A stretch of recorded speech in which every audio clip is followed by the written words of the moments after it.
શહેર ક્રાઇમ બ્રાન્ચને મિલકત સંબંધી ગુનાઓ અટકાવવા માટે અને જૂના અનડિટેક્ટેડ ગુના શોધવા માટે સૂચના કરવામાં આવેલ હતી।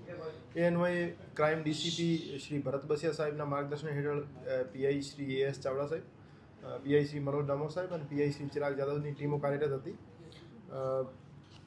એમાં પીઆઈ શ્રી એએસ ચાવડા સાહેબની ટીમના પીએસઆઈ એસએમ રાણા સાહેબને એક બાતમી મળી હતી કે 2012ની સાલમાં હોસ્પિટલ ચોક ઠાકર હોટલ પાછળ જે શેરીમાં એક લૂંટનો બનાવ બન્યો હતો 14 વર્ષ જૂનો।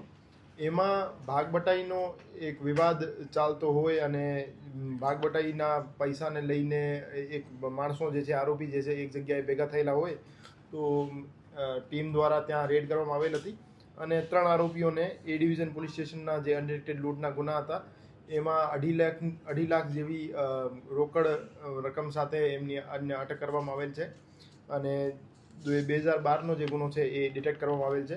એ જે આરોપીઓ છે અફઝલ ઉર્ફે સદ્દામ અહેમદભાઈ દલવાણી, રાકેશ ઉર્ફે બીટુ ચંદ્રકાંતભાઈ ચુડાસમા અને ઇકબાલ ભીખુભાઈ શેખ, એમને ત્રણેય મળીને 2012માં એક મોટરસાઇકલ ઉપર આવી ફરિયાદીની એક્ટિવાની આડી પોતાની મોટરસાઇકલ રાખી ફરિયાદીની આંખમાં મરચાં નાખી અને એમની પાસેથી 12 લાખ જેવી રકમ ભરેલી બેગ ઝૂંટવી લીધેલ હતી અને લૂંટને અંજામ આપેલ હતો। તો એ બાબતે પ્રનગરમાં એક ગુનો દાખલ થયો હતો અને ત્યારથી એ ગુનો અનડિટેક્ટેડ હતો। તો રાજકોટ શહેર ક્રાઇમ બ્રાન્ચ દ્વારા અત્યારે આ જે ગુનો ડિટેક્ટ કરવામાં આવેલ છે અને 2.5 લાખ જેવી રકમ જે છે એ જે વિવાદિત રકમ હતી એમના ભાગબટાઈની એ રિકવર કરવામાં આવેલ છે। અફઝલ ઉર્ફે સદ્દામ દલવાણી વિરુદ્ધ અગાઉ પણ ગુના દાખલ થયેલા છે। 5 ગુના એના વિરુદ્ધ ટોટલ ઇગુસ્કોપમાં દર્શાવે છે, જેમાં એક ચોરીનો ગુનો, એક ખંડણીનો, એક મારામારીનો અને બીજા પ્રોહિબિશનના ગુના છે। અને રાકેશ ઉર્ફે બીટુ ચુડાસમા જે છે એના વિરુદ્ધ જૂનાગઢમાં 2 પ્રોહિબિશન એક્ટ હેઠળ ગુના દાખલ થયેલા છે અને આરોપી ઇકબાલભાઈ શેખ વિરુદ્ધ રાજકોટ શહેરમાં જુગાર ધારાના 3 ગુના દાખલ થયેલા છે। આ રીતે આ તમામ આરોપીઓ ગુનાહિત ઇતિહાસ ધરાવે છે અને પ્રનગર પોલીસ સ્ટેશનમાં આ જે બનાવ બન્યો હતો એના 5 મહિના પછી પોપટપરા નાળા પાસે એક લૂંટનો બનાવ બન્યો હતો, એમાં પણ રાકેશ અને જે અફઝલ હતા એ ઇન્વોલ્વ હતા। કેટલા વર્ષ પછી આવ્યા છે ધરપકડમાં, તો ભાગબટાઈ આટલી મોડી કેમ સર અને ક્યાં નાસ્તા પડતા હતા અત્યાર સુધી?